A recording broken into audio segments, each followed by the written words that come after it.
5 years passed since the first meeting with the galactic hegemony.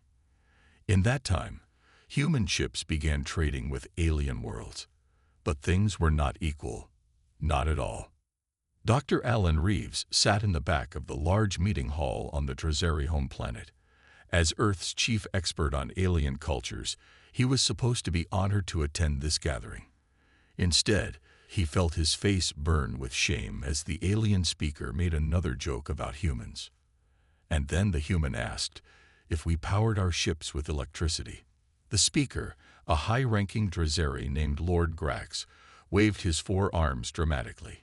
Electricity, like we're still in our technological childhood. The hall filled with the strange sounds of 7 different alien species laughing. Some buzzed, others clicked or hooted, but the meaning was clear. They were all laughing at humans. Alan wrote another note in his tablet. This was the 12th joke about human primitiveness in one speech. He had been collecting these examples for years now. His report to the United Earth government was growing longer every day. Later that week, Chief Engineer Kelly Winters faced her own disappointment at the Hegemony Patent Office. Her new shield technology was revolutionary, at least on Earth. It used 30% less energy while being 50% stronger than current human shields. Application denied, said the Drazeri official without even looking at her designs. But you haven't reviewed it, Kelly said, trying to stay calm. This design could help everyone, not just humans. The official's 6 eyes blinked in sequence. Impossible. Humans cannot improve hegemony technology. Your species is too young, too simple. Kelly wanted to argue, but arguing with hegemony officials never helped. She gathered her materials and left. On Mars, the situation was getting worse. Captain Jack Harper of the Earth Patrol ship Defender watched with growing anger as Drazeri mining ships landed on the red planet's surface. They had no permission from Earth. "This is Captain Harper of the United Earth Space Force," he said over the communication channel. "You are in Earth territory without authorization. Please leave immediately." The Drazeri mining captain appeared on the screen. Earth territory. Mars is unclaimed according to hegemony records. Earth has had settlements on Mars for over 100 years, Jack said. "We've explained this to the Hegemony Council multiple times." The Drazeri laughed. "Human settlements don't count as real claims. Move aside, little human. We have work to do."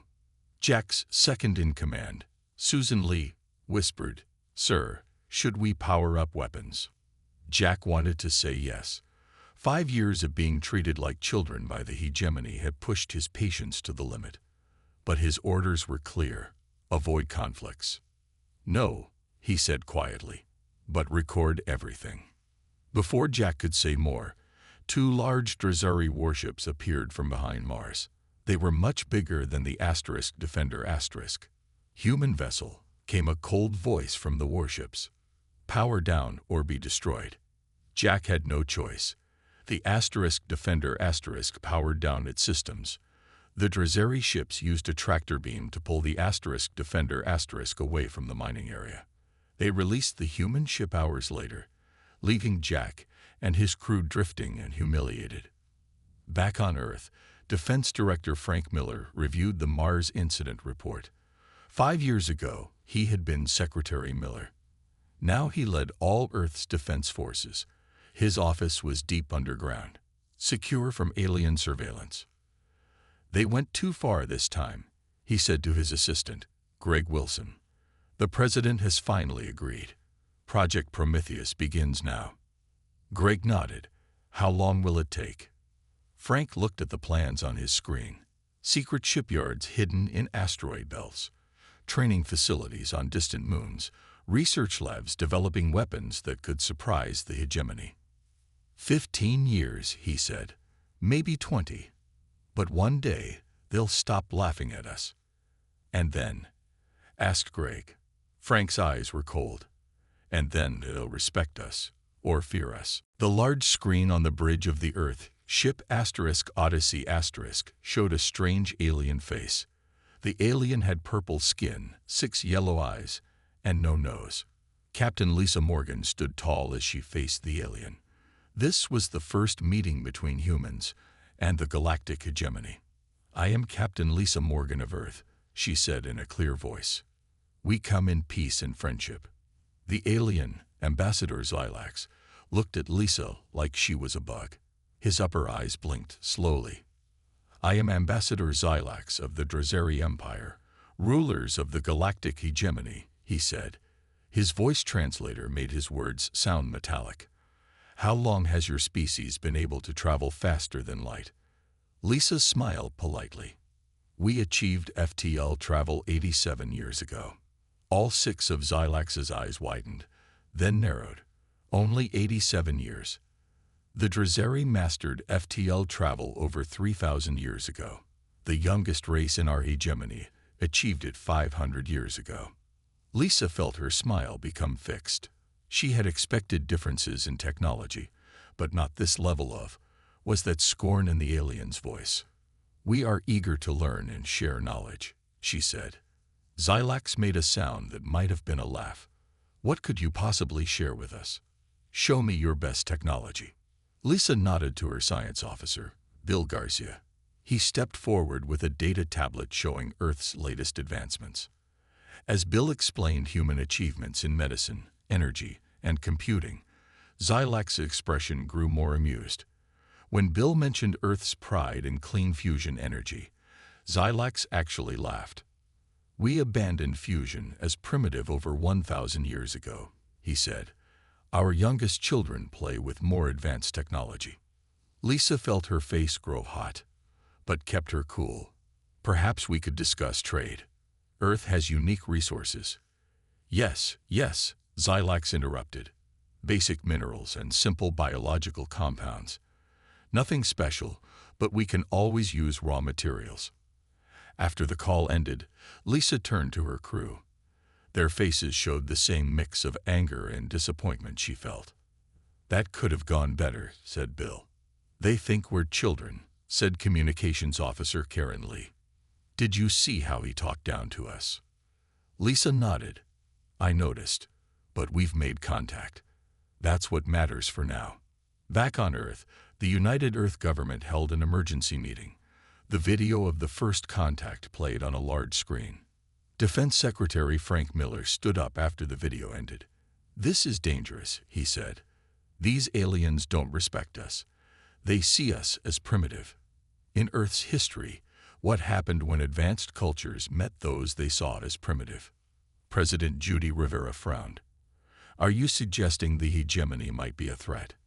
"I'm suggesting we be careful," said Miller. "They've offered us protectorate status.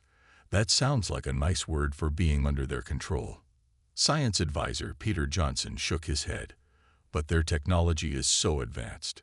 We could learn so much." "At what cost?" Miller asked. "They're already treating us like we're stupid."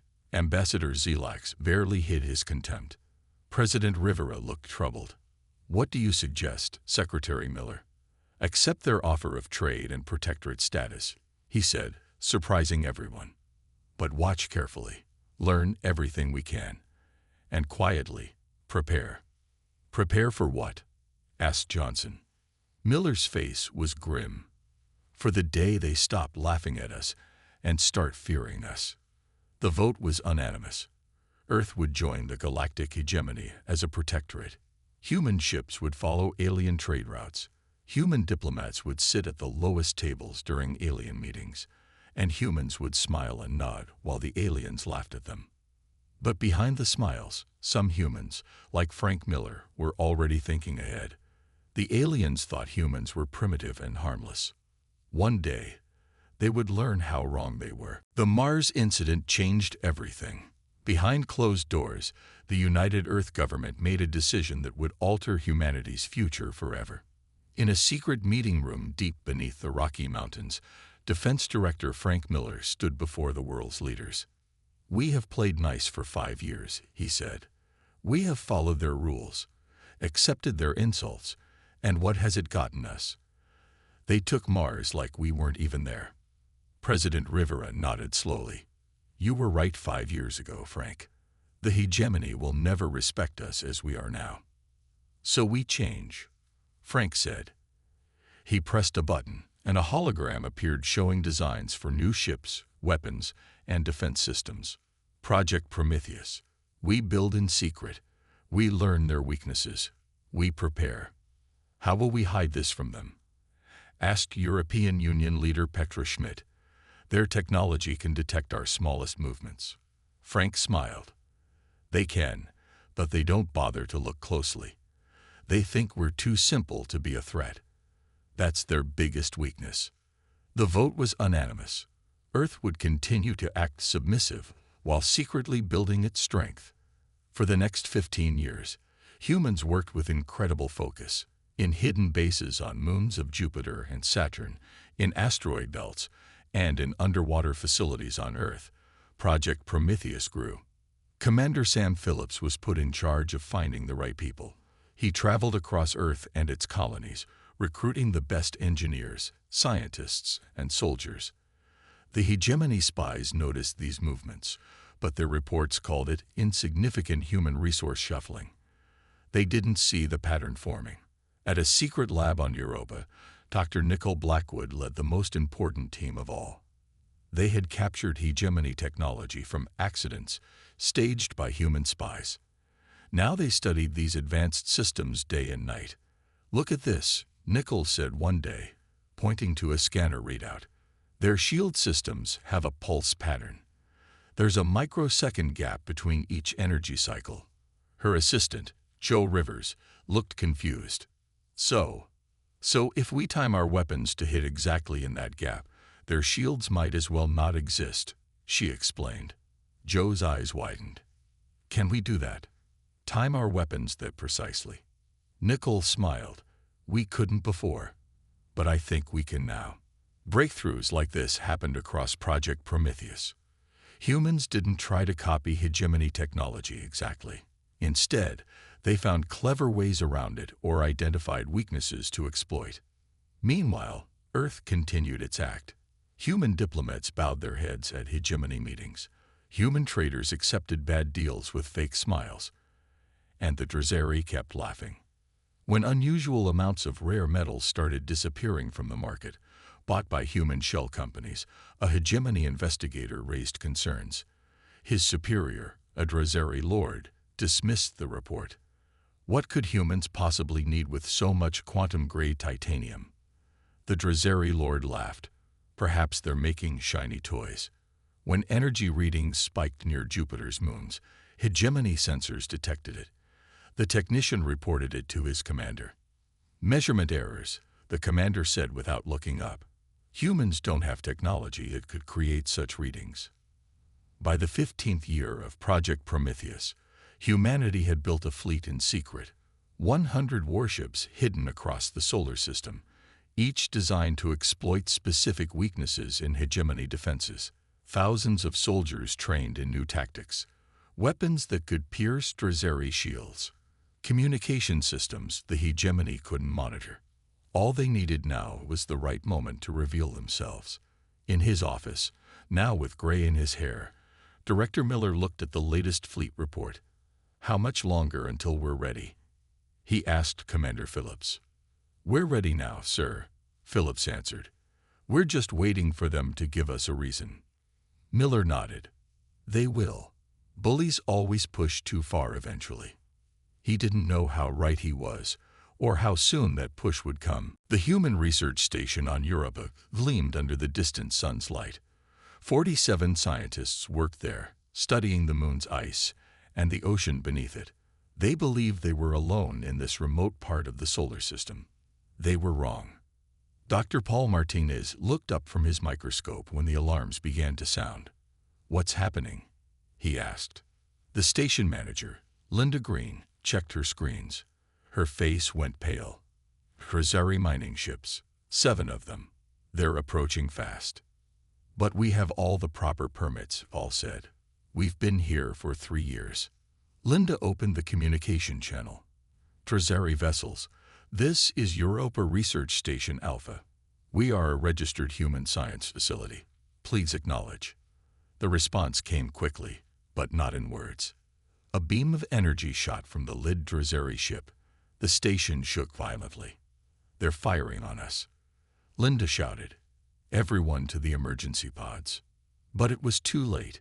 3 more energy beams hit the station. The walls cracked. Air rushed out. In less than 5 minutes, all 47 humans on the station were dead.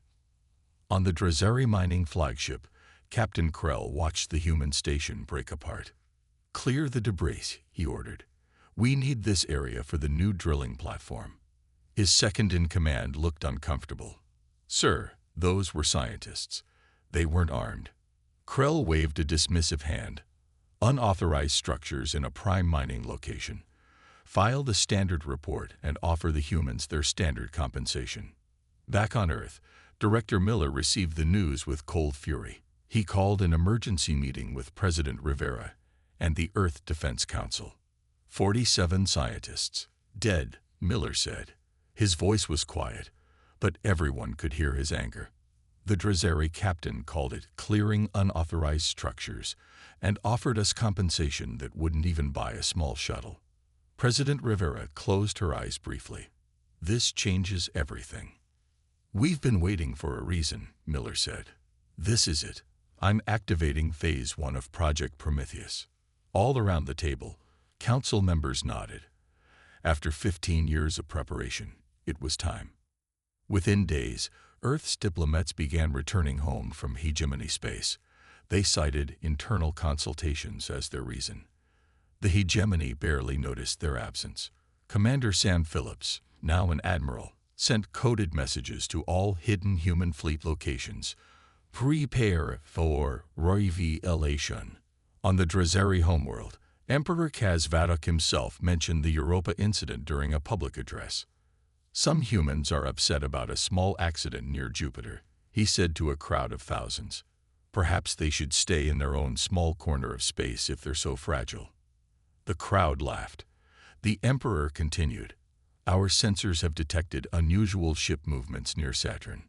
Perhaps the humans are building sandcastles in the rings." More laughter filled the Grand Hall.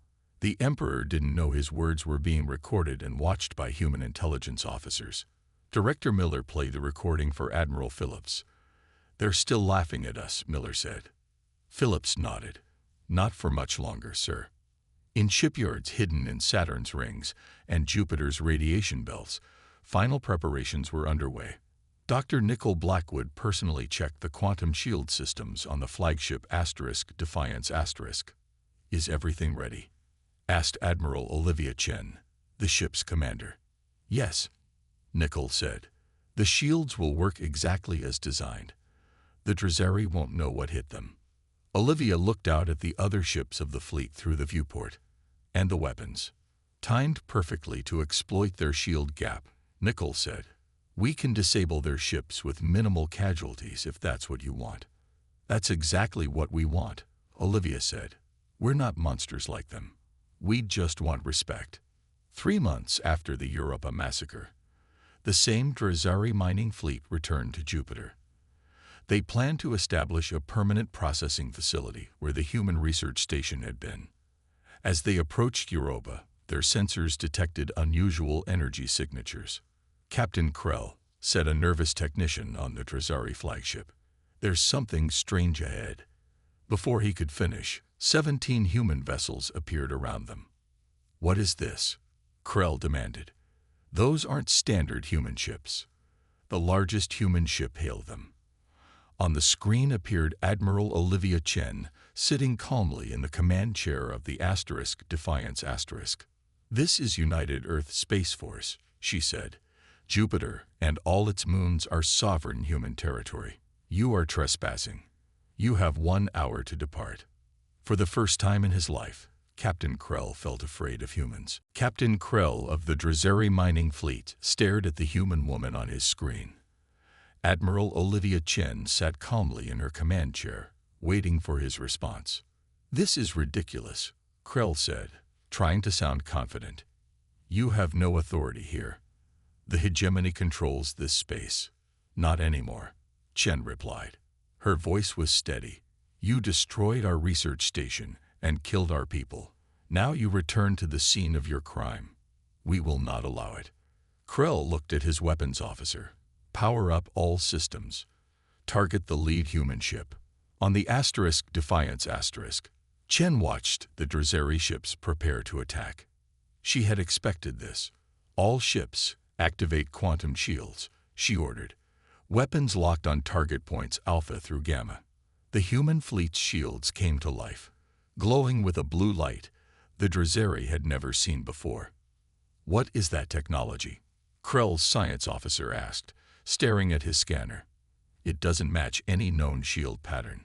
It doesn't matter, Krell said. Fire all weapons. The Drazeri fleet fired energy beams at the human ships. For 15 years, such weapons had easily destroyed human vessels. But not today. The beams hit the quantum shields and scattered into harmless light. Not a single human ship took damage. Impossible, Krell shouted. Chen's face showed no emotion. We hoped you would choose differently, she said. All ships, execute Disable Pattern 1. The human fleet moved with perfect coordination. Their weapons fired precisely timed pulses that hit the Drazeri ships exactly between shield cycles, the weakness Dr. Blackwood had discovered years ago. One by one, Drazeri ships lost power. Their engines died. Their weapons went offline. In less than 15 minutes, the entire mining fleet was disabled. What have you done to our ships? Krell demanded, panic in his voice. We've disabled them without killing your crews, Chen explained. Only 3 of your people were injured, and medical drones are heading to them now. She leaned forward. This is more mercy than you showed our scientists on Europa.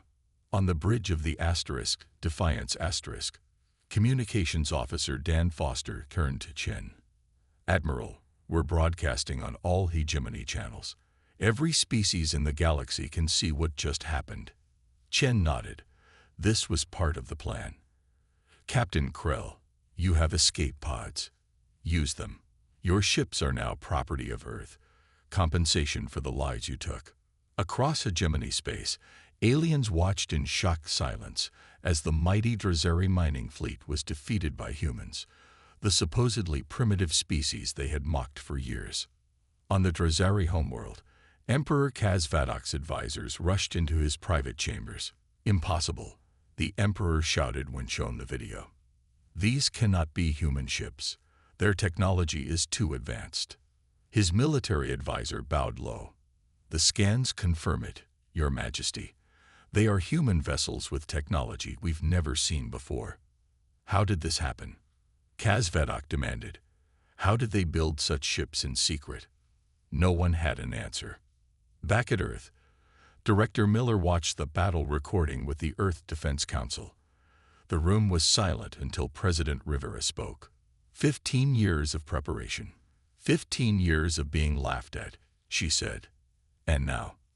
Miller's face was serious. Now we've shown what we can do. But this is just the beginning. The hegemony won't take this lightly. Admiral Phillips warned. They'll send a real fleet next time, not just mining ships. We're counting on it, Miller said. Admiral Chen has her orders. In space near Europa, the human fleet gathered the escape pods from the Drazeri ships. Every alien would be treated well and eventually returned home, with stories of human power and human mercy. On the Defiance *, Chen received a message from Earth. She opened it and read the simple words, Phase 2 authorized. Chen nodded to herself. The hegemony would indeed send a larger fleet, and when they did, they would find an even bigger surprise waiting for them. Emperor Kazvadok paced in the grand war room of the Drazeri Imperial Palace. His top military leaders stood nervously around a large holographic display showing the solar system. These humans have gone too far, the Emperor shouted. They disabled our mining fleet. They stole our ships. They must be punished immediately. Grand Admiral Vexnar, the most decorated Drazeri military leader in 3 centuries, studied the battle recordings for the 20th time. Your Majesty, he said carefully, these are not the humans we knew. Their technology has advanced significantly. I don't care. Kaz Vedok slammed his fist on the table. I want you to take the Third Imperial Fleet to Earth. Show them what happens when they challenge the Drazeri Empire. Vexenar bowed low. As you command, Your Majesty. Within days, 50 Drazeri warships gathered near the edge of the solar system. The Third Imperial Fleet was a powerful force that had won battles against much larger alien fleets. Now it was heading toward Earth. On the Defiance *, Admiral Chen received the reports of the Drazeri fleet's approach. Right on schedule, she said to her officers. Send the signal to all ships. Execute Phase 2. Across the solar system, hidden human ships powered up their engines. From secret bases in the asteroid belt, from hiding places in Saturn's rings, from underground bases on Mars and Venus, 200 human warships moved into position. Fleet strategist Eric Washington had studied both ancient Earth naval battles and hegemony fighting tactics for years. Now he put his knowledge to use, arranging the human ships in a formation the Drazeri had never seen before. As the Third Imperial Fleet approached Earth, Grand Admiral Vexenar felt confident. His 50 warships were the pride of the Drazeri Empire. Prepare to enter Earth orbit, he ordered. We'll demand their surrender before we... Admiral, his sensor officer interrupted. Multiple contacts appearing all around us. On the main view screen, Vexenar watched in shock as human warships appeared seemingly from nowhere. Not just a few ships, hundreds of them. And they weren't the simple vessels he expected. These were advanced warships, each one targeting his fleet's key weaknesses. Impossible, he whispered. For the first time in his 300-year career, Grand Admiral Vexenar felt fear. His scanners showed the human weapons were already locked on critical systems of his ships, systems that should have been secret. For 7 long minutes, both fleets faced each other in silence. The Drazeri weapons were ready. The human ships held their positions. Finally, a communication request came through. Vexenar accepted it. Admiral Chen's face appeared on his screen. Grand Admiral Vexenar, she said. I am Admiral Olivia Chen of the United Earth Space Force. Vexenar sat straighter. I am here under orders from Emperor Kaz Vedok. You will surrender immediately or face destruction. Chen smiled slightly. Look around you, Admiral. Your 50 ships are surrounded by 200 of ours. We know every weakness in your design. We could disable your entire fleet in minutes. She leaned forward. But we have no desire for war. We simply want what we've always wanted: respect. Vexenar looked at his tactical display again. The human ships had indeed positioned themselves perfectly to exploit Drazeri weaknesses. This was no bluff. What do you propose? He asked carefully. The United Earth government proposes immediate negotiations for our full recognition as sovereign equals within the hegemony, with all rights and privileges thereof. Vexenar considered his options: fight and likely lose, or negotiate with these suddenly powerful humans. I will communicate your proposal to the Emperor, he said finally. Chen nodded. We have prepared a neutral location for discussions. The diplomatic vessel Harmony is positioned between our fleets. We await your decision.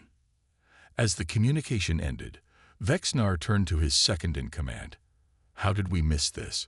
How did humans build such a fleet without us knowing? His officer had no answer. But in that moment, both knew that the galaxy had changed forever. The species they had laughed at for years had just forced the mighty Drazeri Empire to negotiate. The diplomatic vessel Harmony floated in space between the human and Drazeri fleets. Inside, 2 groups sat across from each other at a long table. On one side sat Director Frank Miller, now with fully gray hair after 20 years of planning. With him were Admiral Chen, Dr. Blackwood, and other human leaders. On the other side sat aliens from different hegemony species. The leader was Counselor Zix, a 4-armed, green-skinned Tellarite. Notably absent were any high-ranking Drazeri. The Emperor refused to attend. Counselor Zix explained. He sent me instead. Director Miller nodded. Thank you for coming, Counselor. We're here to negotiate Earth's full membership in the hegemony as equals. Zix tilted his head. After your display of power, many in the hegemony wonder if you want more than just membership.